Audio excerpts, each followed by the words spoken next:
साहिवाल में राह एक वेलफेयर फाउंडेशन के ज़रिए तमाम टीबी अस्पताल में रोज़ाना की बुनियाद पर सैकड़ों मुस्तहिक अफराद के लिए इफ्तारी का अहतमाम किया जा रहा है, जहाँ तकरीबन 800 अफराद को इफ्तार करवाई जा रही है। इस मौके पर DIG जेल खाना जात मलिक शौकत फेरोज़ मेहमान खसूसी के तौर पर शरीक हुए।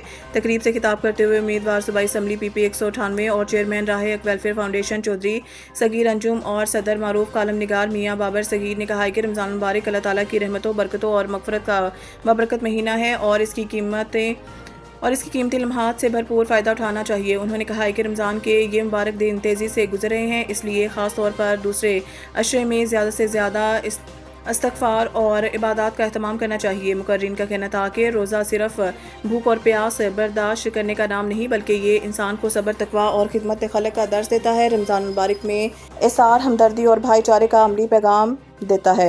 इसलिए साहिब हैसियत अफराद को चाहिए कि वो इस मुक़द्दस महीने में गरीब, नादार और मुस्तहिक अफराद की दिल खोल कर मदद करें और यतीमों, बेवाओं और सफ़ेद पोश ख़ानदानों का सहारा बने। इस मौके पर DIG जेल खाना जात मलिक शौकत फेरोज़ ने राह हक वेलफेयर फाउंडेशन की खिदमात को सराहते हुए कहा कि ये इदारा मुस्तहिक अफराद की मदद के लिए काबिल तहसीन किरदार अदा कर रहा है। उन्होंने मुखिर हज़रात से अपील की है कि वो अपने एहतियात और सदक़ात मुस्तहीक़ीन तक पहुँचाने के लिए ऐसे फ़लाही इदारों का साथ दें।